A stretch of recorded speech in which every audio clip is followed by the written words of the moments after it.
Everyone, welcome to my channel. तो आज के इस वीडियो में हम लोग एनटीए नेट का जो एग्ज़ाम होने वाला है उससे रिलेटेड क्वेश्चन सॉल्व करेंगे और डेली हम 30 क्वेश्चन प्रैक्टिस सेट अपना सॉल्व करेंगे नेट के एग्ज़ाम के लिए, सोशियोलॉजी सब्जेक्ट के लिए।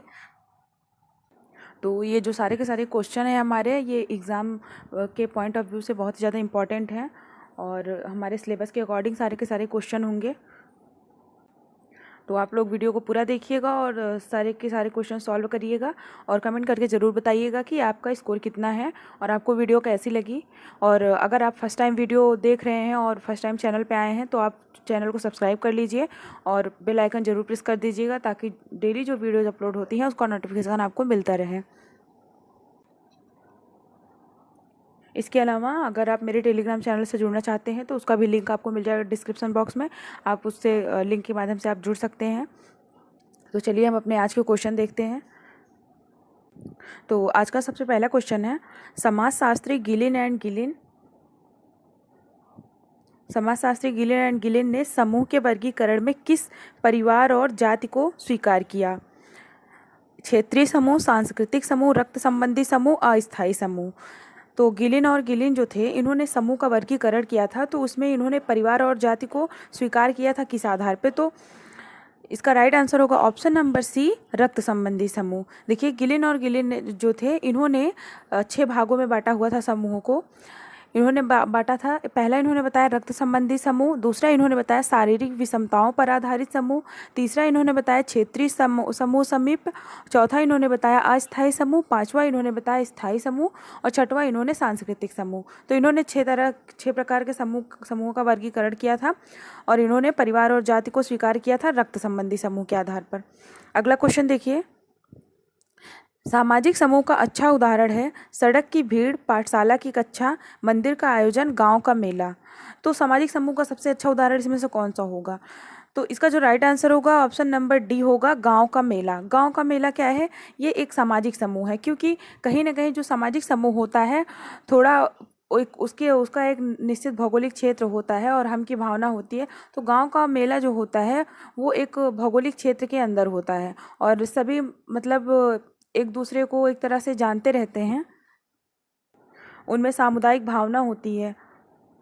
तो इसलिए गांव का मेला क्या है? सामाजिक समूह का अच्छा उदाहरण है। और सड़क की भीड़, तो भीड़ तो ऐसे ही होता है कि अचानक इकट्ठा होती है और सभी लोग फिर बिखर जाते हैं थोड़ी देर में।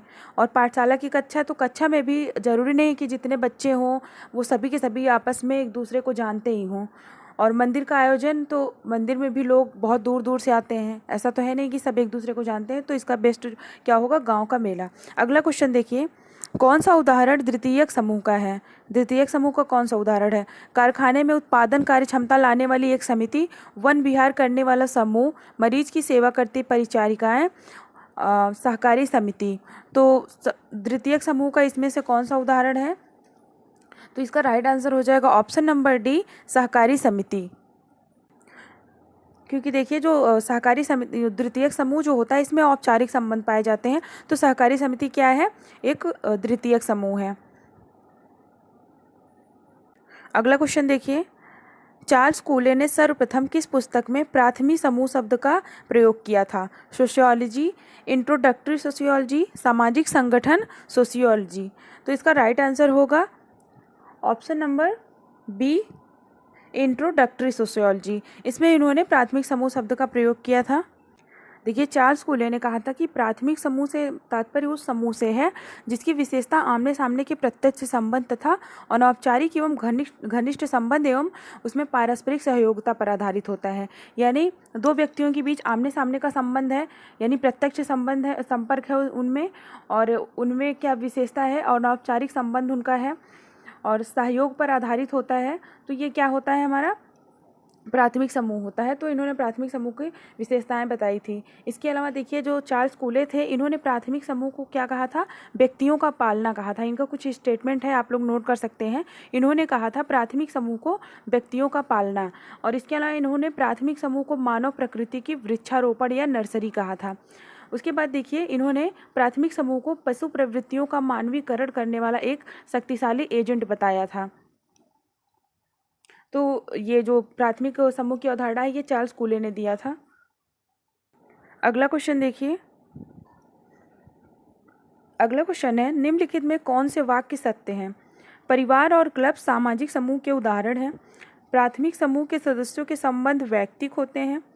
कूले ने प्राथमिक समूहों की व्याख्या अपनी पुस्तक सोसाइटी में की है। ए और बी दोनों वाक्य सत्य हैं। तो देखिए इसका जो राइट आंसर होगा वो होगा ऑप्शन नंबर डी, ए और बी दोनों वाक्य सत्य हैं। यानी परिवार और क्लब सामाजिक समूह के उदाहरण हैं और प्राथमिक समूह के सदस्यों के संबंध वैयक्तिक होते हैं। तो देखिए जो परिवार होता है और क्लब, तो ये सामाजिक समूह होते हैं, और जो हमारा प्राथमिक समूह के सदस्यों का जो संबंध होता है वैयक्तिक होता है, यानी आमने सामने का प्रत्यक्ष संबंध होता है, वैयक्तिक संबंध होता है। लोग एक दूसरे को बहुत अच्छे से जानते हैं, उनमें सहयोग की भावना होती है। अगला क्वेश्चन देखिए, बहुविवाह का तात्पर्य क्या है? पॉलीजिनी एवं मोनोगैमी, पॉलीएंड्री एवं मोनोगैमी, पॉलीजिनी एवं पॉलीएंड्री, उपरोक्त में सभी। तो देखिए इसका राइट आंसर होगा ऑप्शन नंबर बी, पॉलीएंड्री एवं मोनोगैमी। देखिए बहुविवाह का तात्पर्य होता है जब एक पुरुष या एक स्त्री विवाह बंधन में बंधते हैं, मतलब एक से ज़्यादा पुरुष या एक से ज़्यादा स्त्री जब विवाह बंधन में बंधते हैं तो ऐसे विवाह को क्या कहते हैं? बहुविवाह कहते हैं। अगला क्वेश्चन देखिए, कौन वैवाहिक बंधनों की अपेक्षा रक्त संबंधों पर जोर देता है? विस्तारित विवाह, नाभिकीय विवाह, दाम्पत्य मूलक विवाह, इनमें से सभी।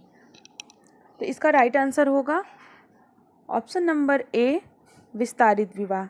देखिए वैवाहिक बंधनों की अपेक्षा रक्त संबंधों पर जोर देता है, तो विस्तारित विवाह जो होता है वो रक्त संबंधों पर ज़्यादा जोर देता है। अगला क्वेश्चन देखिए, निम्नलिखित में से कौन सी जनजातियों में ब्याज प्रसूति प्रचलित है? खासी, टोडा, चेंचू, हो।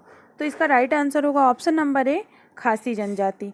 खासी जनजाति में एक प्रथा है ब्याज प्रसूति, यानी जब औरत गर्भवती रहती है तो वो जिस तरीके से कष्ट झेलती है तो उसका जो पति होता है वो भी मतलब आभासी तरीके से वही सारे मतलब ऐसा दिखाता है कि जो मतलब गर्भवती स्त्री सारे कष्ट झेल रही है उसी तरीके से वो आदमी भी उतना ही कष्ट मतलब वो समझ रहा है और वो भी उसी तरीके कष्ट झेल रहा है, तो इसी को बोलते हैं ब्याज प्रसूति। अगला क्वेश्चन है, नीचे दिए गए कूट से सही उत्तर का चयन करें। अच्छा सॉरी, इसका कूट में जवाब देना है। तो देखिए इसका राइट आंसर होगा ए, यानी 1 और 2, खासी में और टोडा में, दोनों में ये प्रथा पाई जाती है। अगला क्वेश्चन देखिए, स्त्रियों के लिए विवाह अनिवार्य कहा जाता है क्योंकि यही एकमात्र संस्कार है जो उनके द्वारा संपन्न किया जाता है। यह कथन किस समाजशास्त्री का है? पीएच प्रभु, KM Kapadia, PV काड़े, as Altekar. तो इसका राइट आंसर होगा ऑप्शन नंबर सी, पीवी काड़े। अगला क्वेश्चन देखिए, निम्न में से एक विवाह कौन सा है जिसमें वर वधु के परिवार वालों को धन अथवा वस्तुएं देकर विनिमय में प्राप्त करता है? असुर विवाह, ब्रह्म विवाह, गांधर्व विवाह, प्रजापति विवाह। तो इसका राइट आंसर होगा ऑप्शन नंबर ए, असुर विवाह। यानी जो क्रय करते हैं, वधु को खरीद के लाते हैं, उसको विवाह को क्या कहते हैं? असुर विवाह कहते हैं। अगला क्वेश्चन है, निम्नांकित में कौन सा कथन सही है? समाजीकरण की प्रक्रिया कुछ दिनों तक चलती है, समाजीकरण की प्रक्रिया युवावस्था तक चलती है, समाजीकरण की प्रक्रिया शिक्षा प्राप्त करने तक चलती है, समाजीकरण की प्रक्रिया जीवन पर्यंत चलती है। तो इसका राइट आंसर होगा ऑप्शन नंबर डी, समाजीकरण की प्रक्रिया जीवन पर्यंत चलती है। क्योंकि देखिए जो समाजीकरण होता है समाज में, ये जब शिशु पैदा होता है उसके बाद से ही शुरू हो जाता है, और व्यक्ति जब तक जीवित रहता है तब तक कहीं ना कहीं उसका किसी न किसी रूप में समाजीकरण होता ही रहता है। तो ये एक जीवन पर्यंत चलने वाली प्रक्रिया है। अगला क्वेश्चन देखिए, समाज के वयस्कों के प्रभाव के अभाव में किसी भी बच्चे को विकसित नहीं किया जा सकता है, यह कथन किसका है? Anthony Giddens, C.H. Cooley, A.W. Green, Auguste Comte. तो इसका राइट आंसर हो जाएगा option number A, Anthony Giddens. अगला क्वेश्चन है, एंथनी गिडेंस के अनुसार सामाजीकरण की प्रक्रिया से बच्चों में निम्नलिखित किस भावना की जागृति होती है? स्वभावना की, हम भावना की, वे भावना की, उपरोक्त में से कोई नहीं। तो इसका राइट आंसर होगा ऑप्शन नंबर ए, स्वभावना की। अगला क्वेश्चन देखिए, समाजीकरण के माध्यम से व्यक्ति आंतरिकीकरण भी करता है, यह कथन किसका है? एंथनी गिडेंस, रोज एवं ग्लेजर, गुडे, हैरी एम जॉनसन। तो इसका राइट आंसर होगा ऑप्शन नंबर सी, गुडे। अगला क्वेश्चन है, वह शिक्षण जो सीखने वाले को सामाजिक कार्य करने के लिए समर्थ बनाता है सामाजिकरण कहलाता है। सामाजिकरण वह सीखना है जो समाज के नियमों के अनुसार मान्य है। यह परिभाषा किस समाजशास्त्री की है? तो इसका राइट आंसर होगा ऑप्शन नंबर, सॉरी इसका आंसर, ऑप्शन इसका थोड़ा लगता है कट गया है। तो देखिए इसका राइट आंसर होगा option number A, Harry M Johnson.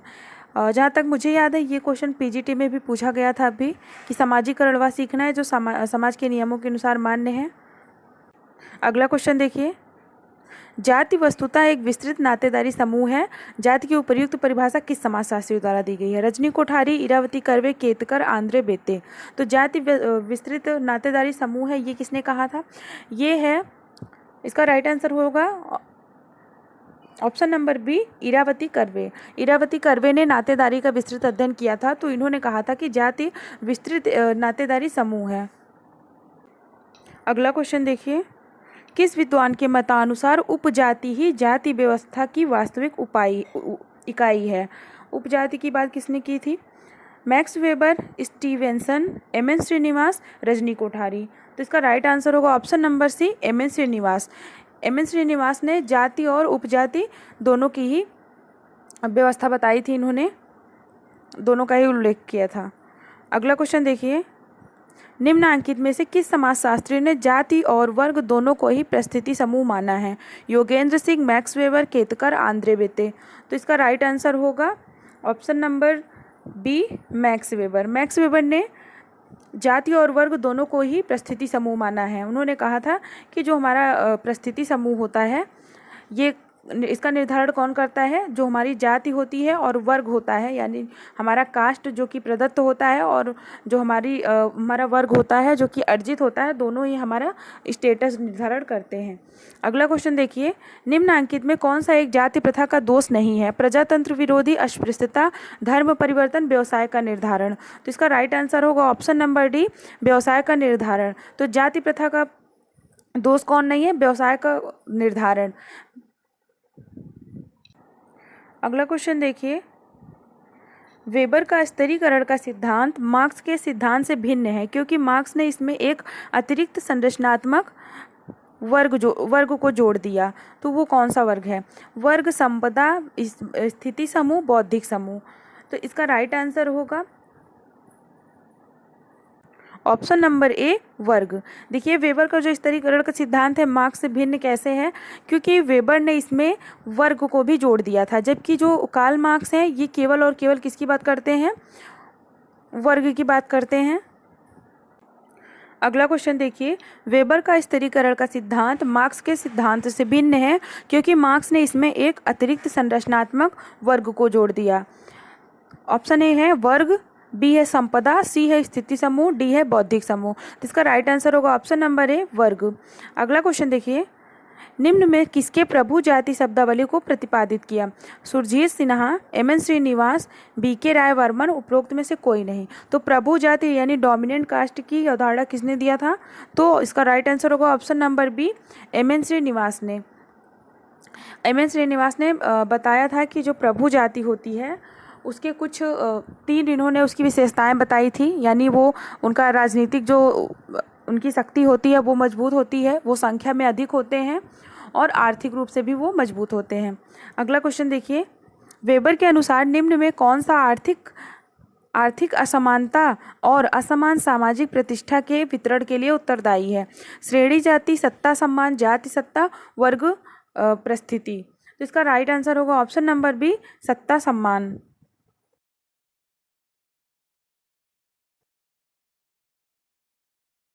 अगला क्वेश्चन है, यह एक अंतर्विवाही समूह है। यह एक अंतर्विवाही समूह है जो पवित्र और अपवित्र के सिद्धांत पर आधारित है। इस समूह को क्या कहा जाता है? जनजाति, जाति, संपदा और वर्ग। तो इसका राइट आंसर होगा ऑप्शन नंबर बी, जाति। देखिए जाति क्या होता है? जाति में लोग अपने ही जाति में विवाह करते हैं, तो वो अंतर्विवाही समूह होता है और इसमें पवित्र अपवित्र की भावना होती है, यानी जो उच्च जाति का है वो अपने आप को पवित्र समझता है और जो नीची जातियाँ होती हैं उनको अपवित्र समझा जाता है। तो जाति में पवित्र अपवित्र की भावना होती है और ये इसमें बहिर्विवाह जो है वो मान्य नहीं होता है। उसमें निषेध होता है कि आप अपने जाति के बाहर शादी नहीं कर सकते हैं, अपने ही जाति में शादी करना पड़ता है। तो अंतर्विवाह जो है इसका मुख्य आधार है। अगला क्वेश्चन देखिए, शूद्र को निम्नलिखित में कौन सा कार्य प्रदान किया गया था? शिक्षण, समाज की सुरक्षा, वाणिज्य एवं व्यापार, अन्य जातियों की सेवा। तो इसका राइट आंसर होगा ऑप्शन नंबर सी, वाणिज्य एवं व्यापार। देखिए शूद्र जो थे, सॉरी, इसका आंसर होगा ऑप्शन नंबर डी, अन्य जातियों की सेवा।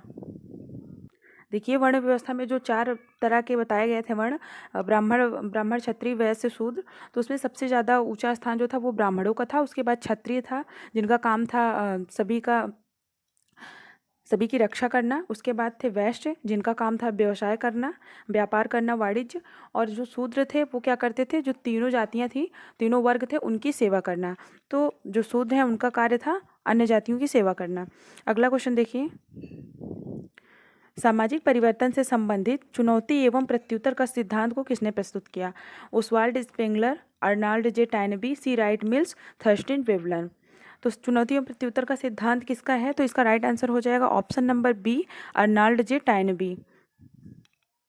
और इन्होंने अपनी पुस्तक अ स्टडी ऑफ स्टोरी में बताया था कि प्रत्येक सभ्यता को प्रकृति एवं मानव द्वारा चुनौती दी जाती है।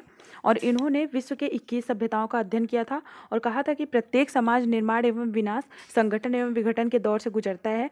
इसीलिए जो सभ्यताएं पनपी हैं वो क्या होता है, उनका एक दिन विघटन जरूर होता है।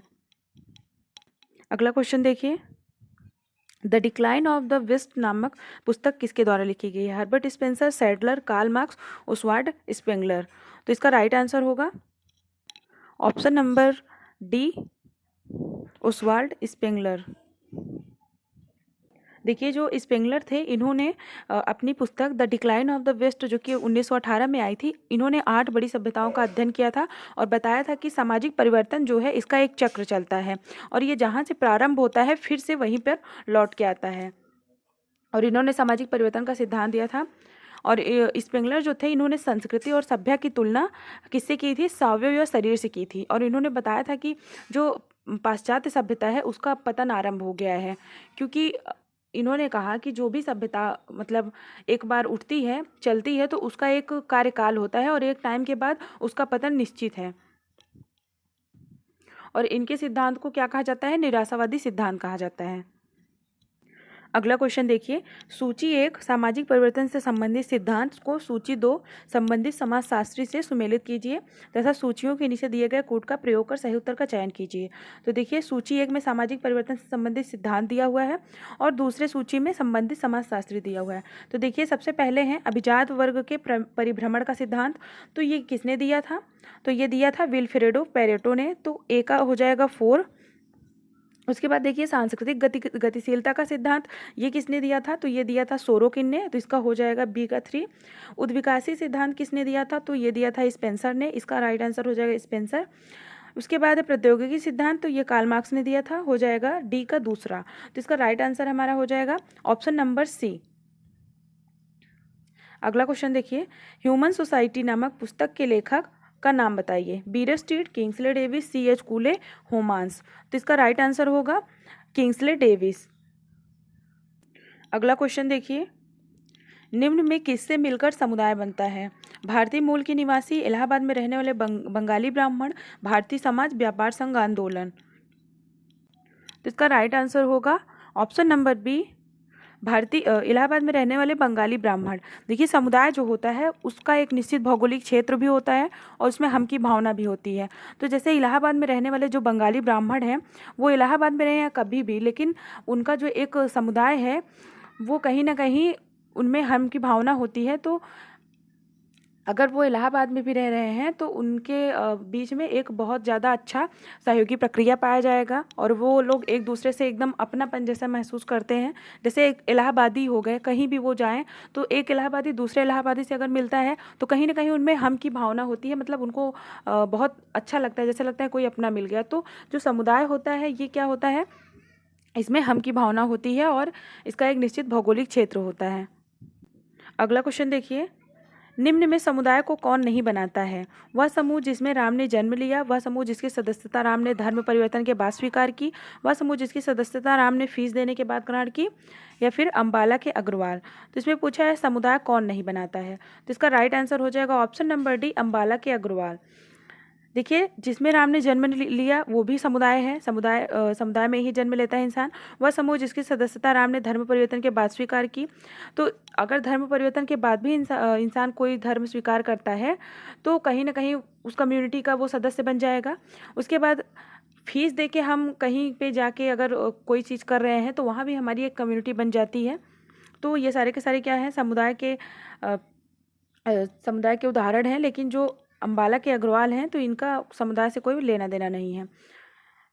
तो ये थे आज के हमारे 30 क्वेश्चन। आई होप आपको वीडियो पसंद आई होगी, कमेंट करके ज़रूर बताइएगा। और इसके अलावा हम डेली प्रैक्टिस सेट अपना करते रहेंगे। क्वेश्चन आप पूरा सॉल्व करिए, उसके बाद कमेंट करके अपना स्कोर ज़रूर शेयर करिए। तो मिलते हैं नेक्स्ट वीडियो में, आज के लिए बस इतना ही। Thank you.